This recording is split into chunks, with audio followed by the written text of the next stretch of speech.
السلام علیکم ورحمۃ اللہ. اعوذ باللہ من الشیطان الرجیم.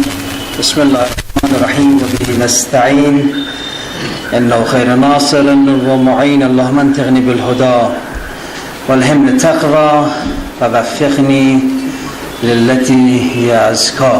اما بعد.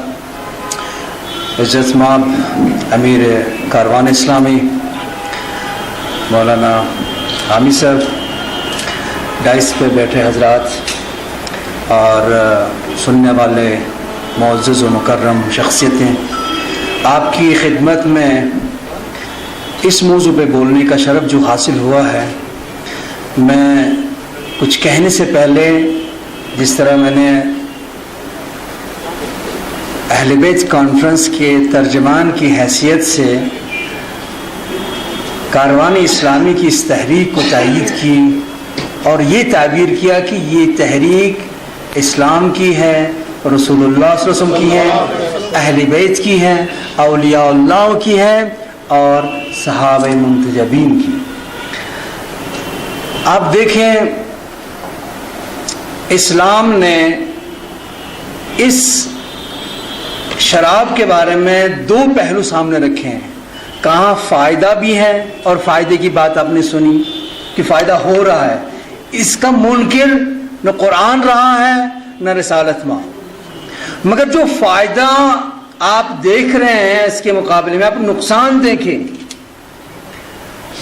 جس محترم نے ڈاٹا دیا کہ دنیا میں کتنا نقصان ہو رہا ہے، ہم اس ڈاٹا کو دیکھ کے اس پہ عمل نہیں کرنا چاہتے ہیں قطعاً، کیونکہ خدا نے کہا ہے ایسا ہے ضرور، خدا کے رسول صلی اللہ علیہ وسلم نے کہا ایسا ہے ضرور. فائدہ ہے مگر جو نقصان ہے وہ فائدے سے کئی گنا زیادہ ہے.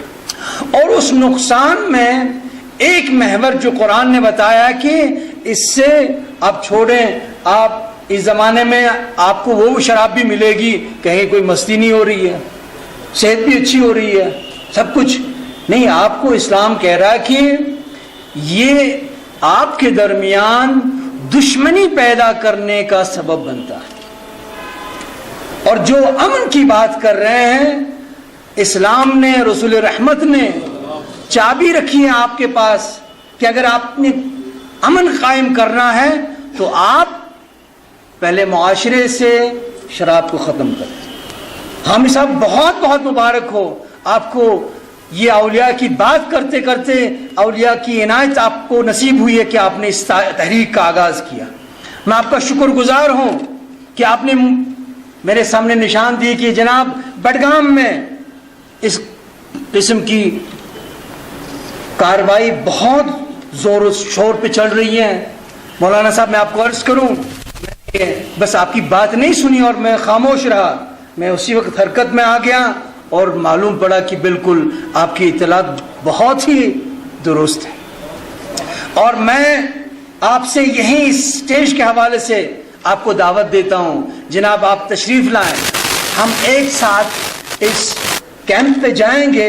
جنہوں نے کینٹین کھولا ہوا ہے بڈگام میں، سستے داموں وہاں پہ جو ضروریات زندگی وہ بیچ رہے ہیں، ساتھ ہی کہتے ہیں کہ شراب تو نہیں چاہیے.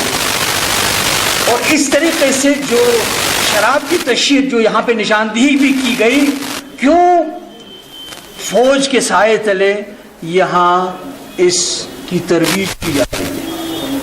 اور ہم اسی طریقے سے عملی اقدام کریں گے، کیونکہ جو شراب ہے رسول رحمت صلی اللہ علیہ وسلم علی بن ابی طالب علیہ السلام سے فرماتے ہیں کہ اے علی، جانتے ہو اگر برائیوں کو ایک گھر میں جمع کیا جائے، اس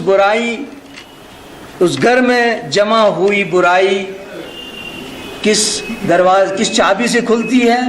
وہ شراب ہے. شراب برائیوں کی چابی کہا گیا ہے. اور اگر ہمیں انسانیت کی خدمت کرنی ہے، ہمیں پہلے اس شراب کو معاشرے سے ختم کرنا ہوگا.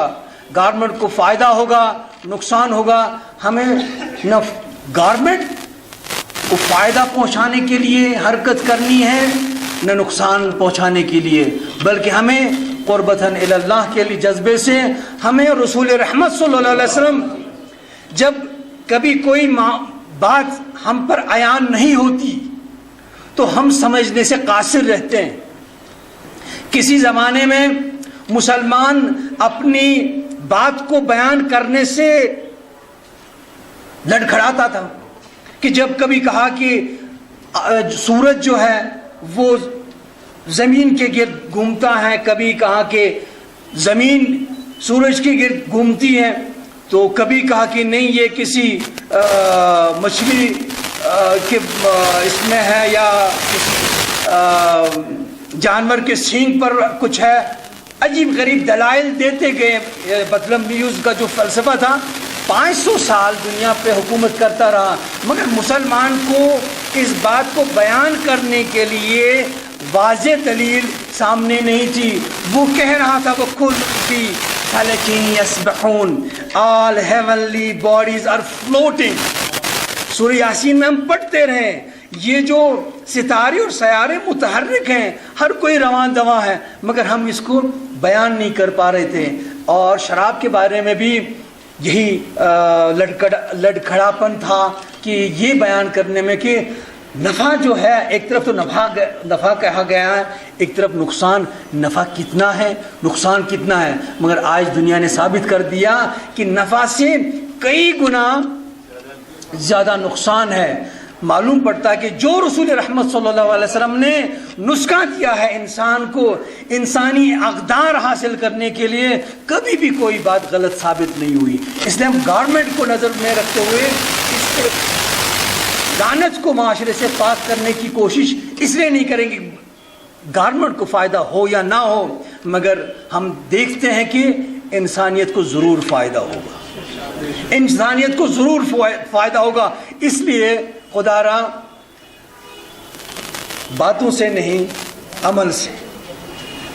ہمیں یہ نہیں دیکھنا کہ بھئی اب ہمارے قائد حامی صاحب بن گئے. نہیں، حامی صاحب قائد بننے کے قابل ہیں کیونکہ انہوں نے اس نقطے کی نشاندہی کی جس سے حقیقت میں انسانیت کی خدمت ہو سکتی ہے، جس میں معاشرے میں انسانیت کی ارتقاء حاصل ہو سکتی ہے.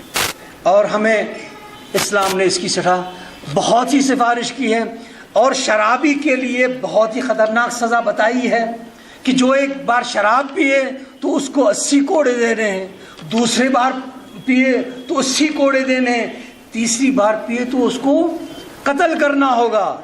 بعضی نے کہا کہ چوتھی دفعہ اگر پیے تو قتل کرنا ہوگا. یعنی یہ اتنا مضر موجود ہے انسانیت کا، کیونکہ یہی قرآن جو کہتا ہے کہ اگر ایک انسان کا قتل کیا جائے وہ کائنات کا قاتل ہے، مگر اس شرابی کے بارے میں کہا گیا کہ یہ اس سے بھی بڑا قاتل ہے. اور یہ نہیں، اگر ہم رسول رحمت صلی اللہ علیہ وسلم کے دین پہ ایمان رکھتے ہیں، ہمیں اسی اسلام نے کہا کہ جتنی بھی خوبیاں اب سائنس بیٹھے گی اور اس میں مس کرنے والے یا نقصان پہنچانے والے جو خامیاں ہیں اس کو نکال باہر کریں، کیا اس کے بعد شراب حلال ہوگی؟ نہیں جناب، کیونکہ رسول رحمت صلی اللہ علیہ وسلم نے کہا ہے کہ اس سے پھر نماز قبول نہیں ہوگی. جو شراب پیے گا اس کی نماز قبول نہیں ہوگی. 40 دن تک اس شخص کی نماز قبول نہیں ہوتی ہے. اس کے باوجود بھی وہ نماز بھی نہیں چھوڑ سکتا ہے. علامہ کو یوں نہیں کہنا پڑا کہ نماز کے لیے کیوں یہ اتنا مسئلہ ہے تاکہ روز محشر جان گداز بود. کیوں؟ قیامت کا جو منظر ہوگا دل دہلانے والا ہوگا. کیوں؟ اولین پرسش نماز بود. پہلا سوال جو ہوگا نماز کا. یہ اتنا سارا آسان مسئلہ تھا، میں نمازی کیوں نہیں بنا؟ جہنمی کو دیکھیں گے آپ جائیں گے، یار تم مسلمان تھے، تم جہنم میں کیا کر رہے ہو؟ وہ کہے گا لم نکو من المصلین، میں تو نمازی نہیں.